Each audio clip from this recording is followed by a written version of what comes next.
Kata siapa masak soto Betawi itu ribet? Sini aku ajarin gampang banget kok ya. Pertama ada satu buah tomat, ini kita potong-potong dulu. Lanjut daging sapinya aku pakai 300 gram aja.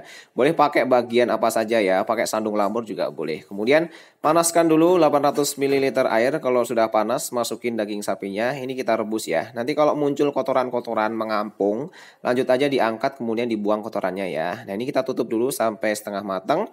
Dan ini nih rahasianya, rahasia masak soto Betawi nggak pakai ribet tapi tetap enak. Ini aku pakai bambu soto Betawi ya, pakai bumbu bambu, masak jadi gampang dan pasti enak.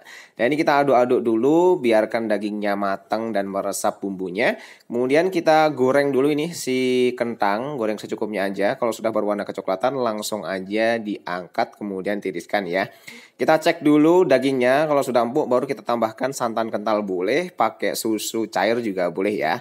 Dah diaduk-aduk semuanya, jangan lupa dicicip masih kurang apa. Dah siap semuanya, langsung aja disajikan. Siapkan mangkok, masukin dagingnya, kemudian tambahkan kentangnya. Kita guyur dengan kuah yang gurih sama sedikit-sedikit agak-agak pedas nih ya.